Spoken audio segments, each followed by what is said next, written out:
this thing working? Give me some sound over here. Yeah. The Out of Bounds Show is powered by the award-winning golf courses at Dancing Rabbit Golf Club in Philadelphia, Mississippi.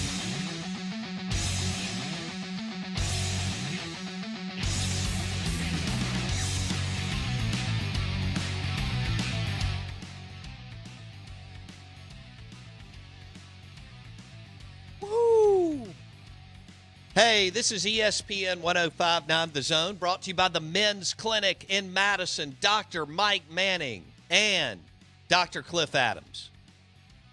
I love their site, themanthing.com, themanthing.com. Dr. Mike Manning, Dr. Cliff Adams, a state-of-the-art clinic designed to help men with the aging process. Check it out today. It's on Highland Colony in Madison.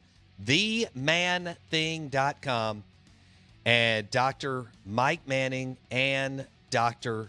Cliff Adams. They offer safe and effective testosterone replacement, nutritional supplements, IV infusions, among other procedures and things at the Men's Clinic in Madison. Themanthing.com is brought to you by Dr. Mike Manning and Dr. Cliff Adams. Good morning. Welcome in. I'm your host, Bo Bounds. We've got our friend Mike Detillier, WWL Radio TV New Orleans, Saints LSU NFL Draft. He joins us on the Yuengling Lager guest line.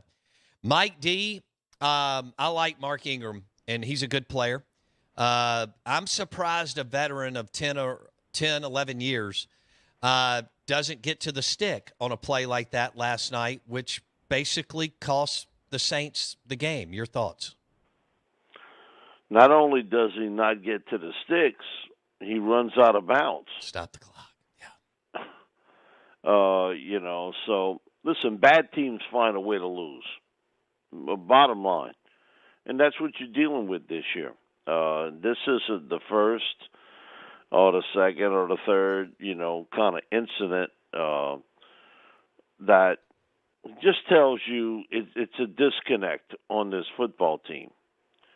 And not only does Ingram not get the first and run out of bounds, on the 3rd and 1, you throw a pass to Marquez Callaway, who basically had not really been involved in the game throughout the entire game. So you stop the clock again, and no matter what, 44, 45 years old, you give Brady enough chances, he's going to catch you. And that's what happened last night. But this team has had so many self-inflicted wounds. Early in the game, you had a chance to get more points. You had a drop pass with Chris Olave. The ball hits him in the helmet. It goes through his hands, hits him in the helmet, and falls out of bounds. Jarvis Landry, who I've seen make some really difficult catches in his high school, college, pro career, he drops one. You got 12 men on the field. I mean, it's one thing after another, and it's finding new ways to lose. And that's what you got on this football team right now. And I said this a week ago on WWL. If you thought the 13-0 loss was difficult to take, and it was, because defensively you played good enough to win. When you only give up 13 points, you should win games. That it hadn't hit rock bottom. I think last night was rock bottom, because for 3.5 quarters, you were a better football team, and you had that game exactly where you wanted it, and you let it slip away. Mike, is that enough for them to move off of Dennis Allen year one, or do you feel like Mickey Loomis will bring him back for another year? They have not been an organization that has kind of chopped down real quickly, but you got to have some long thoughts about this now. And Dennis, I thought, really did a really good job as defensive coordinator here the past couple of years. Defense played hard for him. They were a really good unit, and sometimes the room is too big. Listen, we've all seen it. That some guys are better assistant coaches than head coaches, and especially at this level. at the NFL level. I mean, you got to have some long thoughts about that. Now, I mean, for Saints fans, they want to get rid of him today. I mean, you do. And listen, I've done sports talk for the last 2 hours, so I'm just telling you, they want him out today. It doesn't do you any good to make a coaching change during the season. That really never helps anything. But you got to have some long thoughts about this. And did I make the right decision last off season?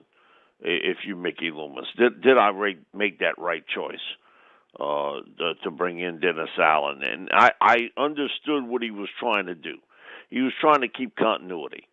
That Dennis had been sort of part of that Saints family. He knew how the organization run. He had success as a defensive coordinator with this team. But, sometimes that works and sometimes it doesn't in this league. It really, sometimes you're better off going outside the fray. Now, teams constantly change. It's constant. You have 17 to 25 new players on a team every year in the NFL. That's just the way it is. And starting to be that percentage in college football, too, the way transfer portal situation is. But I do think you got to give that some real serious thought this offseason, because Superman's not coming in save the day the last 4 games for you. Right. There is no Superman that's going to save that. And it's very reminiscent, the NFC South, of 2014. Carolina won the division in 2014 with a 7-8-1 record. Saints that year were 7-9. Yeah. Carolina won the last 4 games of the season to get in to win the NFC South. And here's even crazier: they won a playoff game with that 7-8-1 team. And I think for Saints fans, you had that hope maybe you can beat the Bucks, and maybe you can piece together a couple of wins streak-wise. Well, that didn't happen. And then I look at the Bucks; they no great shakes neither. I mean, you can see all the flaws in that football team too. But man, again, you give Brady enough opportunities, he's going to catch you. What is New Orleans? We're visiting with Mike Detillier, Saints Insider NFL Draft. He joins us on the Yuengling Lager guest line, WWL Radio TV New Orleans. And this interview is brought to you by Sound and Communications, the top quality audio-visual company in Mississippi, soundcomav.com. Mike D, they don't have a first-round pick. What is their approach? They've got to get better at quarterback. Everything in this league is driven through the quarterback position. Where do they go from here, Mike? Well, first things first, with Sean Payton coming back into the league, you're gonna get some compensation there. Oh, so that's right. That's right. So that'll recoup you. You won't get as high a pick as what you gave up for Philly. And, that's all the Eagles need, a top 10 pick. As loaded a team as they have across the board. And but, Peyton's going to come back into the league, and so you're going to be able to recoup some of those picks for it. Won't be as high, but, that's one kind of into it. And my feeling is you have to kind of double down on this. You got to go get your veteran quarterback and pick your quarterback high in the draft. You got to do both. It's not just a one-piece element here. It's 2 pieces. Okay. So who do you have ranked the highest? For our listeners, Mike has been covering and had his NFL draft guide for 35 years. Who is number 1 on your board QB? Bryce Young, C.J. Stroud? Oh, Bryce Young. Okay. And it's not even close. Okay. This is not even close at this stage. Everybody has tried to, well, I say everybody, a lot of people have tried to somehow put C.J. Stroud or Will Levis good hell. in that category. It hasn't come on, your lion eyes don't tell you any different. It's Bryce Young, and it's by a lot. He has the poise, the throwing elements, the accuracy, the foot movement skills, leadership, all this stuff. He's got it, and you can see he's a playmaker out on the field. The other two guys, CJ and Levis, are bigger, stronger, have stronger arms, but there are parts of that game that you say, it ain't quite there. It's not there, and so you're gonna go through some growing pains with it, with both of them. But I think both of them will end up being first-round picks. But if you're talking about the top quarterback in this draft class, it's Bryce Young, and it's not even close. All right, take out Bryce. Who's worth going after if you're the Saints? Out of that group of C.J. Stroud out of Ohio State, Levis out of Kentucky, Hendon Hooker out of Tennessee, and Anthony Richardson out of Florida. Who are you willing to take a flyer on, Mike, that you think in a year, maybe kind of a redshirt year, the next year, this guy could be at least pretty damn good? Hendon Hooker for me. It's his accuracy skills, his touch on the football, his poise under pressure, his ability to find the open receiver downfield. It sticks out to me more so than the other players who are a lot of hit and miss. If you watch Levis or Anthony or CJ, it's a lot of inconsistency. Is it that way with Hooker? No, it isn't. Now, you might say, well, the system is built that way. Well, isn't he part of the system? What the hell was Tennessee before him? Exactly. Yeah, and so he's coming off the knee injury, so first things first.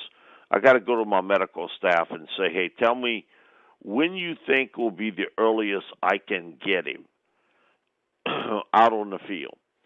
But when you look at that group and you look at what you're looking at to sort of piece together the quarterback spot, Hooker has a lot of the elements that I'm looking for. Yes. And accuracy and consistency are part of it, and he's got it much more than the other three, who have immense talent.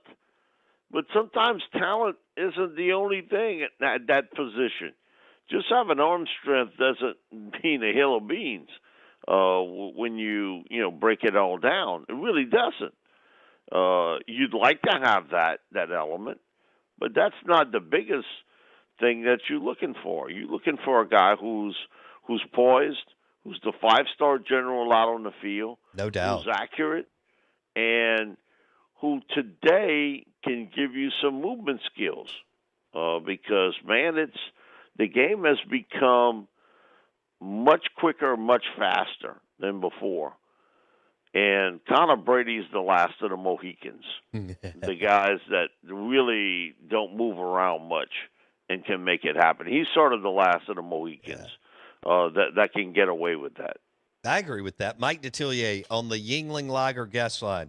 Okay, so, Mike, you've got Bryce Young by far and away as the number one guy, and then you have Hendon Hooker. Who's got the biggest bust factor out of the group that we'll take out Bryce, and now we'll take out Hooker? Levis, Stroud, Richardson. Which one out of those would you be like, I can't go there? To me, in watching Stroud, he's got a lot of inconsistency that I wouldn't go there. I wouldn't go there, and I know he's going to be a top 10 pick. Right. But I see some things in him that's disturbing when you watch a quarterback, especially with the talent he's surrounded by. That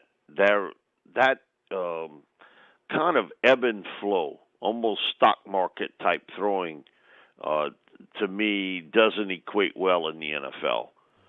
When I look at Levis this year, he and I know he had the injury, but he sort of demonstrated the exact same thing.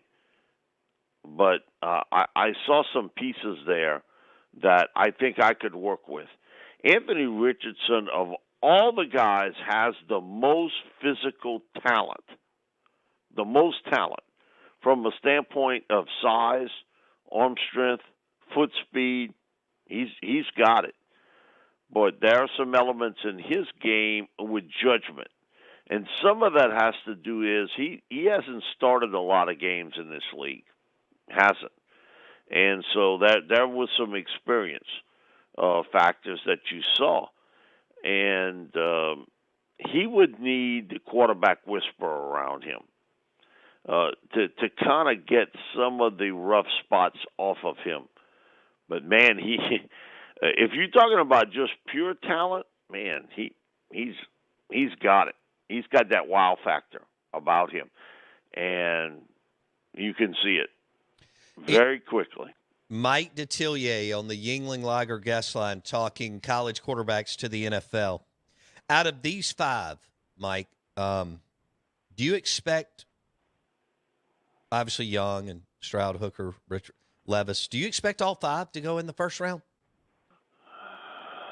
I think you'll probably see that because I think Richardson and Levis will win the offseason. They'll win the offseason. Where, and listen, you're not running for president of the United States here. You don't need the electoral college to get you in round one. All you need is one team. And there are probably 14 teams in the NFL looking for starting quarterbacks. Mm-hmm. And there's a shortage of them in the National Football League. When Hendon went down, a lot of people, oh, my God, it's going to devastate his draft stock. No, it didn't. It's a tough injury, and you hated to see it happen to him. But it didn't devastate his draft stock. Those are the same people that came on your show and other shows that told you when Jameson went down in Alabama, oh, that takes him out of round one. Where'd he go? He went in the top half of round one. Absolutely. In a receiver draft filled with receivers. So there's always that knee-jerk reaction to that sort of situation. Always that reaction to it. And so, I can tell you that I think that if you just slip that tape on and you watch Hooker, you see that there's some talent there, immense talent with him. And he's not getting out of round one.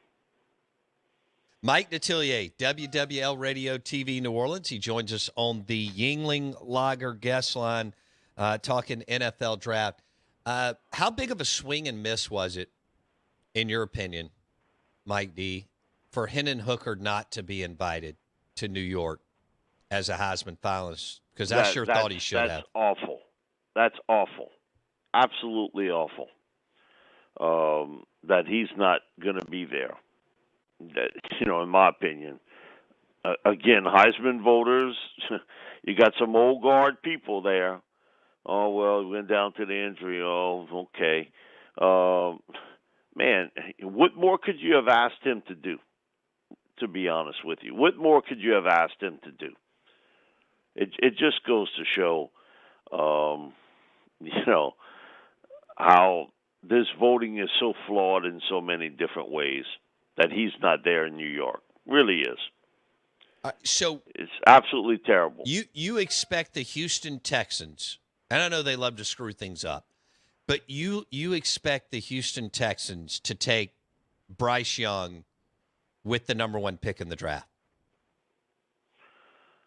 I think that would probably be their lean at this stage. Again, I work with a lot of former quarterbacks, and the one thing they always say is quarterbacks trump everything. And they're right. I hate to admit it, but they are right about it. So I would think, that's where the Texans are leaning at this stage to go for Bryce. And the hole's there, Mills kind of gave him a little bit of a thrill here and there, but it's a big hole at quarterback. Okay, so let's switch gears. I've only got a couple of minutes to LSU. What does LSU's future look like? All right, how about this? LSU next year, Labor Day weekend. Mike D, who's going to be the starting quarterback for the LSU Tigers? Well, I know the recruiting is still going on to try to convince Jaden Daniels to come back. Okay. And play another season, and we'll see what happens. I mean, we got the shocker yesterday because I didn't think Keyshawn would come back. To be honest with you, I thought, and I've talked to a few people around him that had made the comment to me they felt he was going to come out early, but that maybe over the last couple of weeks he was giving this a little bit more thought than they had maybe thought he would, and then he surprised everybody. Jaden